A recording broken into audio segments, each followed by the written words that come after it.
My name's Pete Younkin, and this is some work I'm doing with Kayvon Kashkuli, whose name tag is mislabeled, but he's actually at UCLA. We haven't poached him over to McGill. And I should start with a caveat, which is to say that I normally talk fast, and I've just drank a ton of coffee, so I'm going to talk even faster. I also wasn't sure of the composition of the audience, so I may be pitching softball in the next couple slides. I apologize for that. This is not less academic than it would normally be, and you should correctly assume that that's a reflection of my intellectual capacity, but fortunately my colleague and co-author is much more intelligent. And as this is work really in development, we encourage you to pepper him in particular with grilling questions on how we could improve it, because we look forward to that, and it needs it. Now, as you can guess from the title, we are interested in essentially whether or not the word crowdfunding is misleading, if not perhaps an actual misnomer. And I think this echoes something that Ethan was saying just a few presentations ago about whether crowds are wise or mad. What we were thinking about is a little bit different, not so much their intelligence, but that there are different types of crowds. And it's not clear to me anyway, when I look at the crowdfunding platforms that are out there, what types of crowds are participating.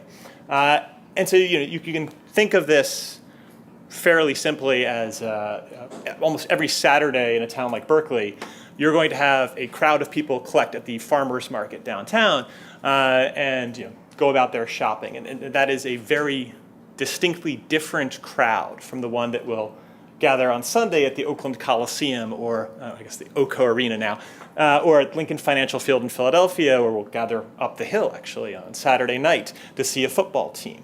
These are different types of beasts, and we can actually identify dimensions along which we could distinguish them. So you could think, in the first case, a crowd that might gather at something like a farmer's market, this is a group of people that's unlikely to recombine in the same way. People may come or they may not come. They may come at different times.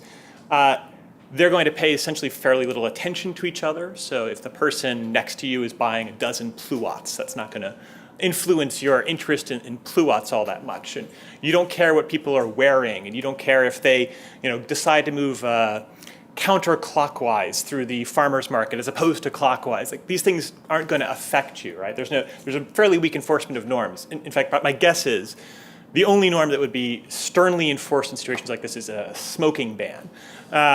Whereas if you go to a football game, you're going to see a totally different community, right? You go to a Cal game, I'm from Philly originally, you go to an Eagles game, you're going to see a group of people that are likely to return on a consistent basis. If you ever had season tickets to something, you know that you're likely to know the people around you. You're likely to have some interactions with them, to know the people that you tailgate with, or that park nearby you. And of course, there's going to be quite strong enforcement of norms. So you show up on Saturday night with a red shirt on, and the crowd will let you know that you are violating the norms of Berkeley through the shunning behavior that they can muster. But it's not, as I said, clear to me when you look at crowdfunding projects, which type of crowds are being activated, right? Which types of crowds are being brought in. So you look at something like a project that raises $20,000 for pickling. I have no idea what that means. I don't know if this means that there are just people who, if a lot of people just love pickled fruit, if that's what this is telling me, or if this person just has, really helpful and supportive friends, or is it that there's actually a community of picklers out there that really have been looking for each other, and finally they get this thing and they say, yes, now I can support you and we can learn pickling recipes, and I can taste what you have done. As I said, when you look at this on the surface, it's hard to disentangle those different possibilities, right? And one of the interesting things here to note, I don't remember the modal contribution, but obviously you can do the division pretty easily. The average person here is contributing $200, and I don't know about your households, but that would be that would cover our pickling needs for a decade where I live. I hope. I haven't asked my wife that, but I assume that's true. So, as I said, that to me raises some interesting questions. And this is going to be a bit of an abrupt transition here, because I'm going to shift into some slightly more academic stuff. And the reason it's abrupt is that Kayvon and I are not actually trying to test out or create a typology, typology of ideal types of crowds, and then identify them and tell you that Indiegogo is 70% type C and Kickstarter is 20% type A. Like that's not what we're actually going to do. So I feel like I might have misled you here a bit myself. What we're more interested in is we're both economic sociologists by training, and we're interested in essentially the ways that the social environment, these different types of crowds, the ties between the people there are influencing their economic actions, right? Or influencing their perception of value, their perception of worth, and their willingness to contribute or to participate. And this is obviously a question that's gotten a lot of attention in different realms. There's a lot of sociology literature on the role of social context, and there's a lot of work. I'm not even going to list all the citations here. I told Kayvon it's kind of an exercise in arbitrariness for me to. I could put up just Olav's papers alone. Would have had I would have had a line of citations here. But there's a lot of work on entrepreneurship that we know that social capital in the social context influences the perception of value and influences, either through social ties, creating easier forms of access or increasing access to capital, or through endorsements, social capital in that form, increasing legitimacy of the actors. We know that it's relevant in entrepreneurial situations. What we don't know is whether crowdfunding is a disruptive innovation, right, that has essentially altered this dynamic in such a way that it is changing the types of social capital that matter, or the degree to which these different types of social capital matter. And so, to come back to my earlier framing, you could think that in a democratic crowd, because people like to describe things like Kickstarter as this democratic process, that you might see that there are more gatekeepers, and as we have more gatekeepers, maybe we have less reliance on the forms of social capital that proved important in the past. So perhaps the size of your network or who you are tied to is essentially less relevant. Perhaps the endorsements that mattered before don't matter anymore. So if I live in suburban Cincinnati, or even easier, my father in suburban Philadelphia has no concept what Kleiner Perkins is or Y Combinator is, right? So if you say you've done those, it doesn't mean anything to him but he's an accredited investor who's looking forward to participating in these kinds of things. If now we're talking about a community, then again, we might see slightly different types of social capital that matter. You might see greater adherence to norms, greater importance or greater significance for the signals of membership within that community. And in sociology, we can analyze this essentially by looking at the degree to which you are using bridging, what people describe as bridging or bonding ties. So ties that bring us together versus essentially the ties that keep us together, or hold us together. And there's tons of research on that as well. But if I put this into a crowdfunding context, what we became interested in, and this is a part that we're still reframing, so I'm open to suggestions and critiques of this framing, but the way we're thinking of it is that crowdfunding might be reducing the influence of bridging ties while increasing essentially the use or the utility of bonding ties. And the rationale for that is pretty straightforward. If you're able to appeal to people without a broker, if you are less reliant on a set small number of gatekeepers, those former ties, the size of your network may not be as influential. But if essentially people are more interested in supporting these communities that are developing on these platforms, then indicating that you are a member of that and that you have adhered to those norms may prove more influential. So from those, we've essentially put together 4 hypotheses, and testing out what types of communities may be participating on these sites.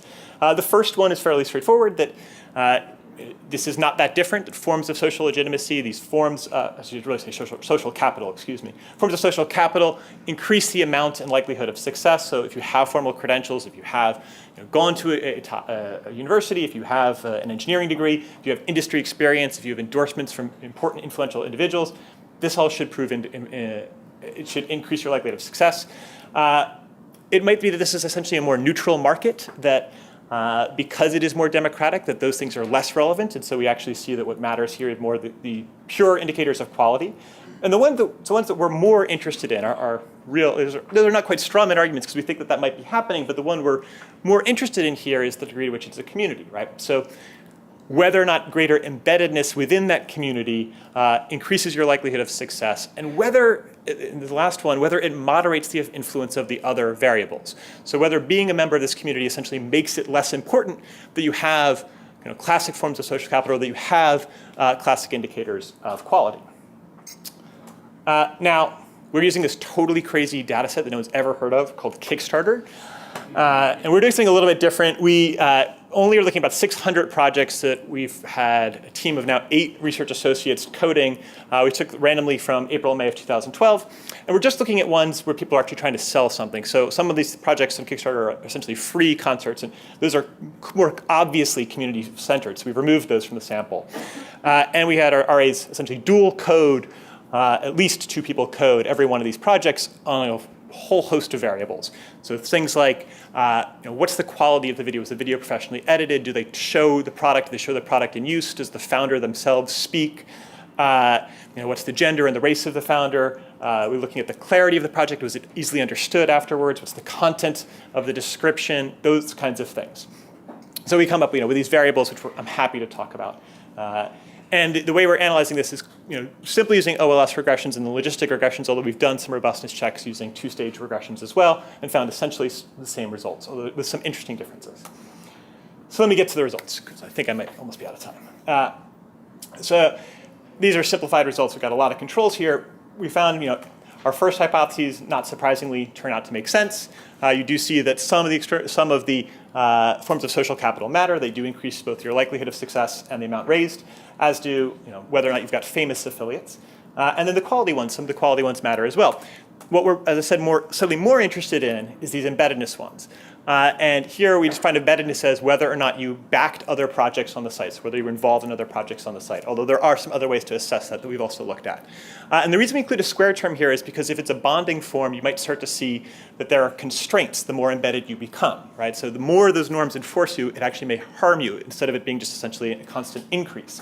And we do see some of that happening. Now I don't show the H4 here because at that point you're looking at a 3-way interaction, so it's easier to actually show that graphically. But here is some of the results we start to see of just H3.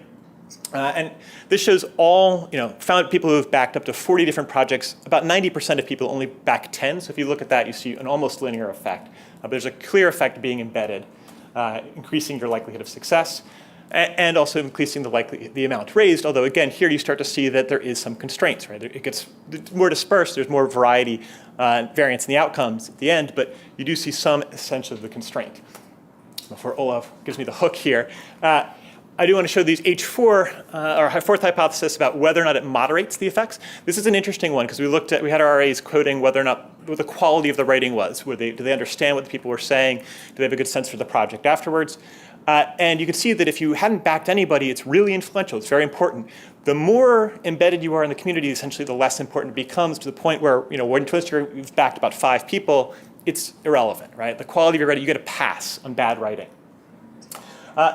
Here's one of our stranger results that we really can't explain very well, so I'd love to hear your thoughts. We also had coded typographical errors, grammatical errors. We had them coding that. And you can see that there's a penalty to that early on, but then as you get more embedded, there seems to be a benefit. It inverts. I don't know if that's an authenticity benefit, if people basically look at you and say you're rough around the edges and you're part of this community, so I'm more likely to support you, you're less polished. We're not sure exactly what to make of that. Now there's 2 alternatives, which I might have time for. There's 2 other ways to interpret this embeddedness finding. One is that it's just learning, right? So you've been on this site, you've backed other projects, you know what to do right. So we tested that.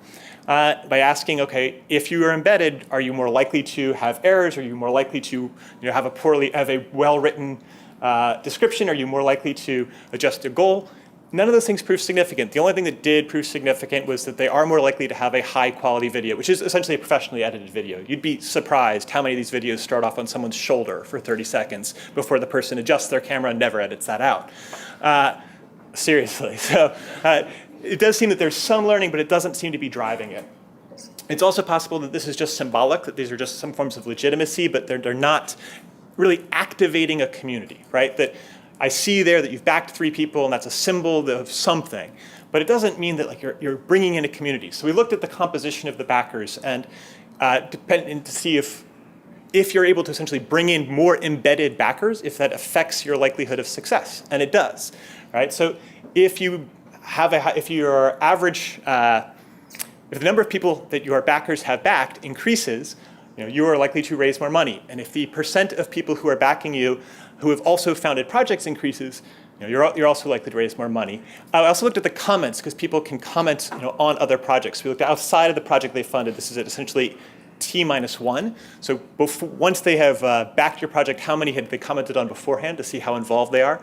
And the more they're involved in the community, again, the more likely you are to have done well. One last thing to just put up here, because I think this gets at the bonding concept one last time. We also had our RAs coding the cost of the product that you were selling, so what the price of it was. And one of the interesting things here is that you can see that the people who are highly embedded, even if their product is slow, obviously they do quite well, and that for everybody, as their product gets more expensive, essentially, the amount that they raise goes down because there's just a higher risk. These are uncertain platforms. There's just a lot of quality, I guess, issues around them. But what's crazy about this is this area here, right? That the highly embedded people essentially do worse if they charge more, right? They actually drop below less embedded people. So there's a benefit up until a certain point where essentially we interpret this as you become too greedy. The community looks at you as saying, you're asking for too much from us. And then you see a penalty, so you violated the norm. I think I'm out of time, so I'll stop there. Great.